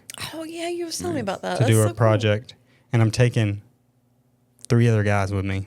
Cool. So it's a little bit of logistics. Yeah. Yeah. Normally, I'm just like worried about myself. Yeah, but you have to worry about. I got to worry about 4 sets of plane tickets, 4 hotel rooms. Sorry. 4 I giant. got 3, my bad. That big black bag there, I'm going to take everything out of it, and I'm going to pack as much camera gear as you possibly can. Yeah. And dude, like when you take equipment out of the country, oh my God, it's a pain. It's a pain, dude. Because you have to have it all itemized on an Excel sheet, or they'll literally turn your ass around. Like, get back on that plane and go back, dude. Like, we specifically put it has to be itemized. And then they take you to a room, and they have these big tables, and you take everything out. And everything on the itemized Excel sheet has to be labeled on the gear. And so you can, like, match it. And they're like, okay, here's that, check. Here's that, check. Dang. That's pretty, wild. But what are you going for exactly? So, I mean, this is not a rare thing. Like a lot of big companies do this, but it's a retreat for a supplement company. that's based in Europe, and they do a yearly retreat for like all their highest salespeople, executive people, and it's team building, right? It's really just a big vacation party for these people. But they document everything. Like they'll do a few serious things, like a couple, like the owner of the company will probably do a speech at a dinner, and they might have a few like things where You're they see a lot of wild stuff then. I don't really know. I don't think so. I mean, not in the way that you're thinking. I was thinking, like there'd be like a big old stage and music and lights and She's thinking about drugs. Trump's thinking- Mar-a-Lago. Yeah, she's thinking about Mar-a-Lago. I'm sorry. Well, like the Great Gatsby. I thought that's what you did. Yeah. this is like their 6th year doing it. No, it is. It's like there's DJs and they have this one thing where it's like it's in the middle of the day, but it's like at the pool they have a big giant bubble party. And like they have these giant, like the snow machines that shoot out the snow. They have like one of those that shoots out bubbles. Nice. And for video's sake, it's gonna look awesome. Yeah. And then they do like one morning, all the guys go play golf. So I'm gonna try to tag on that. There's a lot going on. Like the itinerary is like from 7 a.m. till 10 o'clock at night, Sounds like fun. I which hope is you why have we're fun. also taking 4 photographer, videographer. We'll call them content creators. Yeah. That way we can all kind of split it up, and there's a lot of editing too. Like they're expecting a highlight video of each day at the end of day Oh wow. to play like at the dinner. Like So- here's what we did today. Yeah. And so there's a lot of like logistics of like, and I've done a lot of conferences too. I know y'all been to some coffee conferences. They've got booths set up everywhere. Yeah. It's about like the same workflow. Okay. Like you shoot till 10, you come drop your cards off with the editor. Okay, he puts those on the hard drive and starts editing. And then as the day goes, you bring your last card and that might get edited on the next day. How do you get gigs like that? Well, this is like a long-standing client, but weirdly enough, they're based out of Arkansas, and the owner found me on Facebook. Oh wow. He just typed in, well, actually, no, there was a Facebook group called Videographers, like American Videographers or something that I'm in. And we just like talk in there, about, hey, y'all ever seen this camera? Is it any good? Blah, blah, blah. Well, he joined the group, I guess because he knew there was going to be a ton of videographers in there. Yeah. And people always post like, hey, I just made this commercial. Check it out, guys. Tell me what you think. And so he messaged me through LinkedIn after finding me on Facebook Oh, cool. and Wow. flew me to Little Rock for a meeting, which was a little sus. I had never, I've worked for a lot of different people like all over the country and abroad, but he was like, hey, can you fly to Little Rock tomorrow? I was just like, well, in my car? No. He was like, no, we'll get you a plane ticket. Where do you want to fly out of? And I flew from Mobile to Little Rock, had lunch, hung out for a little bit, and flew back. That's wild. Yeah. And then the next week, I flew back and then filmed for 2 weeks straight. That's so cool that you get to do that kind of stuff. I love that for you. Yeah, it's fun. I like it. I like it every now and again. If I can do like 80% local, stay around here, and then every now and again go do something like that. Yeah. I don't know that I want to do that all the time. You don't like going that much. Not all the time. Yeah. It's got to be exhausting. No, when I worked for I'm not going to say the name, but when I worked for a defense contractor, it was like you would be gone for 2 to 6 months. Do not like that. And you'd be on a military base or sometimes 2 different ones. Yeah.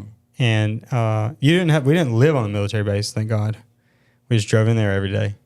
But I mean, you can only see so much of a town, like 29 Palms. Oh, I yeah. mean, there's not much to do or see there. There really isn't anything outside the bases. Or No, not really. I mean, yeah, there's a town called 29 Palms, Oh, but yeah. it's But- about the size of Loosedale and definitely not as cool. Yeah. So, you just kind of eat at the Mexican restaurant and go to sleep and then go back to base the next day and film a bunch of stuff exploding. Yeah. That's And a it was fun like place. not creative. I mean, there was some creativity there that I created, but the most part, it was like you would be filming training exercises. You'd be filming tests of weapons because they want that footage to be able to show people like, hey, look what this thing can do. Or recruiting to do. yeah, I mean, we used to shoot a little bit of recruitment stuff and try to make it look cool and like, but most of it was internal. Like you would never see the videos I made for these companies. Yeah. And you weren't allowed to. Maybe it was like videos for like the employees or whatever, I guess you'd call. I don't know. Yeah. Well, really, Like the higher educational? ups. Yeah, well, really, the higher ups. Like, so if they were doing a training exercise where they were Yes. breaching a building, we would have cameras and camera people everywhere, like 10 of us, and we would film it, and then we'd take it back, and the same day edit, we would chop it up. An editor would chop it up into like a watchable review, and then that's called a. And it'd be for like the higher ranking military. That exactly. makes sense. Because you don't want those guys out there on a range. No, and then they can't see everything, right? So, and then we would put together what's called an after action review, and that would get uploaded to a server. And then they kind of like in football where you would sit with the team and show them, look, you should have done this and you should have done that. They would have it on a screen with all the soldiers that trained that day the next morning, and they would go and review everything they did. Yeah, that's pretty cool. Yeah, it is cool. Not super creative, but I mean, I really enjoyed working with all those people, like with the soldiers and some of the higher up people. And all of my bosses were ex-military. Yeah. Like after they retired, they got a job with these defense contractors, and they weren't film people, so they were kind of like leaning on us for that. But then we were leaning on them for like, I don't know what the heck that term is. You know, it's like, well, he did this and he did that, and I'm like. Like a liaison. Yeah, I'm like, hey, bro, you got to speak English to this guy. say he jumped the wall. And then, you know what I mean?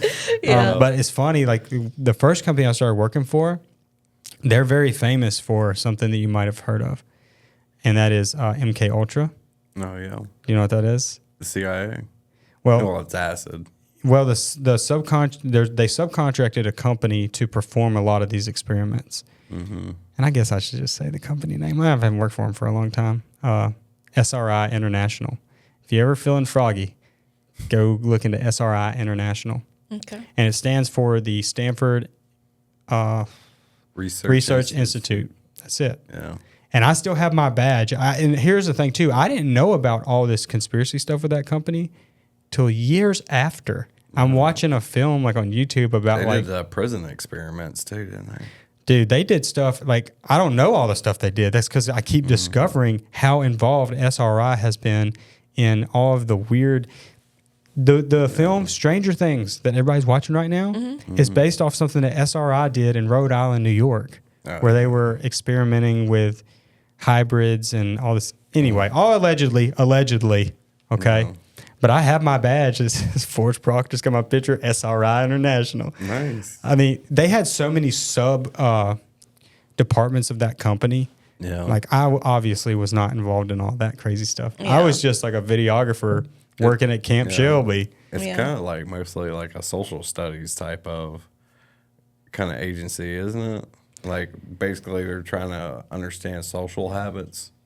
Like that's what the whole Stanford prison experiment was. Yeah. You know, they took a group in, say it was 20 people, 10 of them got picked for guards, and 10 of them got picked for prisoners. And then there wasn't a whole lot of anything else told to them. But by the end of it, the guards were beating the hell out of the prisoners, even though these were all just normal people, and there's no real rhyme or reason why one was picked for a guard or one was picked for a prisoner. But it ended up, you know, being The power. those guards exerted power over the prisoners just because they had it. Dude, I will say, when I was at 29 Palms, were you ever there? Yeah. Did you see weird stuff like at night in the sky and like phenomenon? Did you ever experience any phenomenon at 29 Palms? I didn't spend much time outside at night. Okay. So nothing. Or did you Like, ever I hear mean, about anything? Well, we ran ranges and stuff at night sometimes, but I mean, there was always so many people, and we were such a huge organization. Mm-hmm. It wasn't just like 2 or 3 of us out there, like, hey, we're going to wander off in the desert and check things out. Yeah. We were always in huge groups. I experienced a equipment. lot of phenomenon, but it would sound crazy. Maybe for another episode. Yeah. I blew some stuff up. Oh, I believe it, I man. watched a lot of people go down with heat exhaustion. Yeah, I would have been maybe one of them close to it. I ended up hiking that 29 or that Machine Gun Hill, I think 40 times. Yeah. I was the only camera person who could like endure the whole day of it. Yeah. And so they wanted footage of it, and they were like, if you're cool with doing it, go for it. I had a rocket strap to my back for that course. It's crazy, dude. I'm gonna pull up some pictures after this. I got on my hard drive of 29 Palms. You'll probably recognize every little place that we were at. Maybe. I still have a bunch of I don't know. pictures. I mean, I spent, it was like 30 days there. Oh, really? Okay. But I mean, it'd be like 1 week we were doing this course training. Next week we were doing this course training. Machine Gun Hill's very distinct, though. Yeah. I think that was the last course we ran. They've got was the that machine perch gun. right there at the top where they shoot down and across. And then it's like in my mind, it's just a maze to the other side. Yeah, you flashbang it, jump down in there, clear the trench all the way to the top. Yep. Yeah. Yeah, Fun stuff. I watched that happen like 40 times. Yeah. And a few times I did go, I think I told you that story though, Yeah. where the little sock bomb thing landed beside us. Mm-hmm. And then all I felt was somebody grab my back and like throw me behind this area that had like sandbags kind of sandbagged up all over the place. Yeah. Next thing I know, it's like a big vibration. And then sand it was almost like somebody dumped sand on our heads.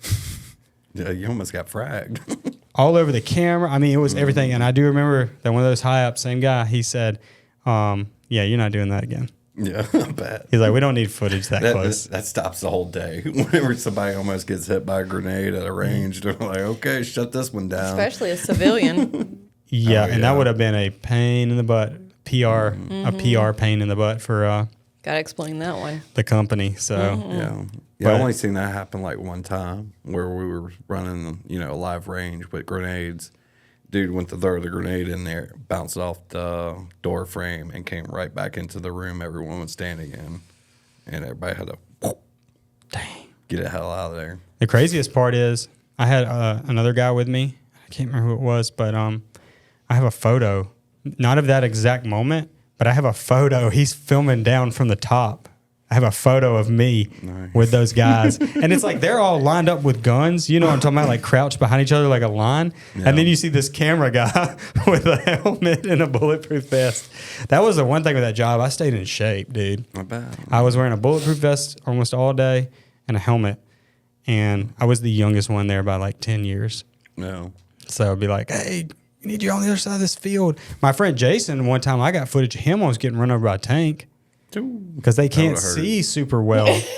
And he's standing in the middle of this field and this tank's coming. And I'm thinking, oh, they see him. How? But look, well, we're civilians. We don't know. And There ain't no friggin' windshield on a tank. and look, in his mind, he's holding a camera with a monopod. He's looking at it coming towards him, and he's thinking it sees him. I see you. You should see me, right? And I'm telling you, dude, last second, I saw the fight or flight come into his eyes. And it was like there was a big ditch and then the path that they were both on. And I mean, it was like from here to that wall, dude. When he finally decided it was time to jump in this ditch, which is like a 6-foot drop. Not an easy jump, but not the worst. No. And I just saw him jump in that ditch. And he was like, did you see that? And he was a veteran too in this job. Like he had been there for a while. No. He's like, did you see that? And I was like, yeah, you almost died. Can you please never do that again? That's so scary. It's fine. 'Cause, yeah, dude operating that tank was probably 19 years old. Yeah, probably so. I mean, definitely no older than maybe 22. And what's crazy, that same mission, that same field, I believe, a kid died by a tank because he was on the inside. He wasn't strapped in. Like when you're in a tank, you're like strapped in like this, like the extra guys or what. I don't know. You would know. But anyways, they hit like a hole they didn't see, and the tank went boom. And they said he was like a ping pong ball on the inside. He went ding, ding, ding, ding, ding. And he died. Yeah. Wow. Like no joke. That's so sad. I was never in a tank, but I've been around tanks. Yeah. And I was never like, yeah, they see me. I always gave them plenty of room. Dude, we were not supposed to get inside of military vehicles. Yeah. Humvees, tanks, Chinooks, and I got inside of all of those Yeah. while they were driving. The Chinook was easily the coolest thing I'd ever done. Those things are wild. Dude, this thing, and I think the pilot, maybe it was just me, but I think he took off abruptly on purpose because it was me and one other camera guy. Yeah. I'm telling you, Savannah. I don't even know what Chinook is. It's an elevator. It's an elevator. It's a helicopter that looks like a hot dog. It's shaped like that and has 2 propellers. Oh, okay. Dude, out of nowhere, like you hear the engines roar up and it's like going. It's like zzz, I swear we went from 0 to 200 feet in about 3 seconds. Wow. He just went, whoom. And we were like, No. and it was crazy, dude. I loved it. And he would bank too, and the doors were open, and you would just be looking at the ground Yeah. while he was banking. I think a lot of that was because we were on it. Yeah. I don't know. They fly like crazy. That's probably how they fly. Yeah. Because the one I was on. It was just crazy to me. Yeah, the one I was on in Hawaii, man, it was, Wow. Like he would be banking and you're looking straight down at the Pacific Ocean and you're like, what in the hell? This dude's going to kill us. Yeah. And it's like a normal day at the office, man. Yeah. It's crazy. All right. Well, we're going to wrap this one up because we're at 2 hours and 1 minute. We'd be getting crazy with these podcasts. Yeah, let's sync the end of it. You're welcome. Just in case I need it, I actually might use that. Who knows? Yeah. Thank you so much for joining us. Make sure you get some Opossum coffee in your system this holiday season. If you're in Loosedale, Mississippi, you can come to Loosedale Coffee House and get a fresh brew, or you can go to their website, which is opossumcoffeecompany.com. boom, easy. Go in the description, get it right this second. Goodbye. Goodbye. Bye. Have a good day.